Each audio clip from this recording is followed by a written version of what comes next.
Hello, hello, hello! Hello Philippines! Hello world! Panibagong buhay, panibagong pag-asa. Ito po si Kalabs TV Vlog, ang sa inyo'y bumabati. Chowot! Diyos ko po, Rudy! It's a new day, panibagong vlog na naman tayo. Another day, another vlog na naman tayo. Ano yun? Ulit-ulit? Walang masabi, ganun lang ang peg. Dalawa lang kami ni mama sa bahay. Isang stroke, isang matanda. Diyos ko po, Rudy. Kayanin kaya naming dalawa kapag may emergency? Malamang ang pagiging stroke ko gumaling.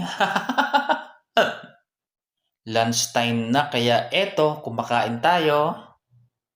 Ang ulam pala natin ay piniritong isda na pampano at piritong itlog. Diet tayo dyan. Kasi tumataba na naman tayo. Huy, huy, huy. Parang walang bakas ng pagdadayet ah. Yang salitang yan, di yan totoo. Huy, huy, huy. Paano kasi ang sarap kung kumain kaya? Pero ang pagkain ko isda at gulay lang naman. Wala ng karne.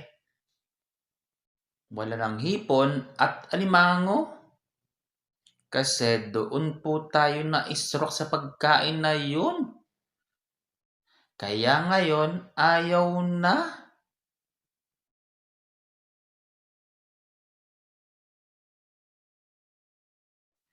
Pagkatapos nating kumain, nanood muna tayo ng vlog natin.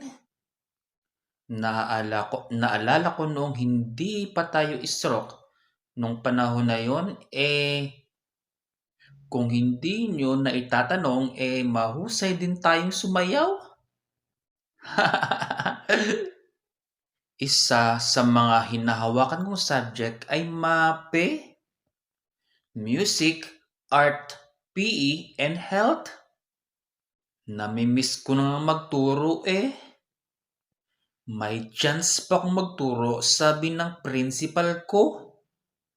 Yung lakad na lang talaga ang pinoproblema ko. Sana tuluyan na akong gumaling at makapagturong muli. O siya, meron lang po akong i-share sa inyo.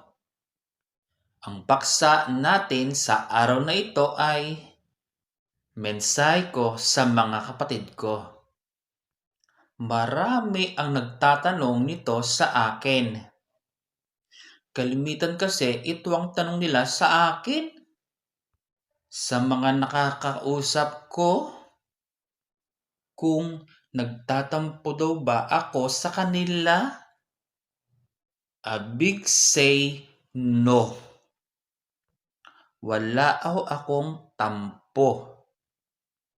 Di ako perpektong kapatid, pero mahal na mahal ko ang mga kapatid ko. Sana mag-ingat kayong palagi.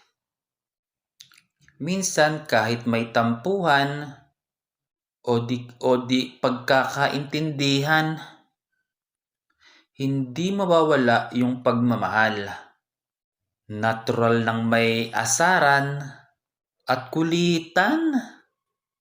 Pero sa dulo ng araw, pamilya pa rin ang uuwian. Walang kapantay ang saya kapag buo at masaya. Ang magkakapatid, alam ko hindi ko laging naipapakita o nasasabi, pero mahalaga kayo sa akin.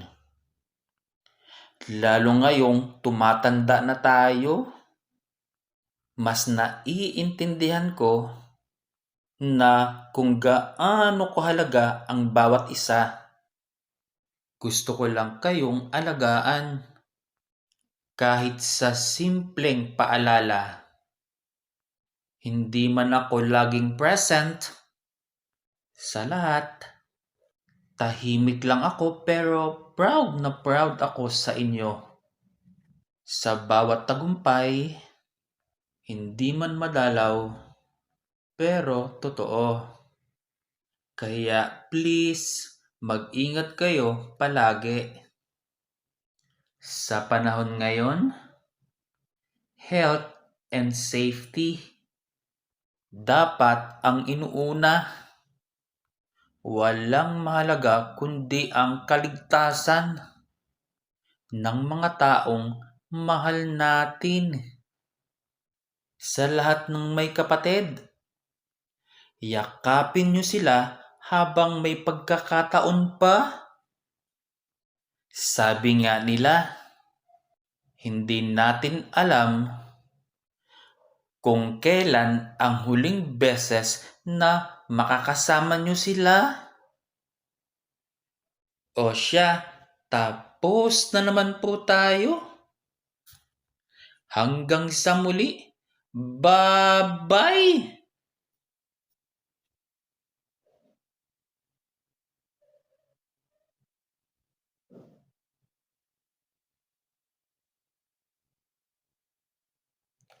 Tu tu tu tu tu tu tu tu tu tu tu tu tu tu tu tu tu tu tu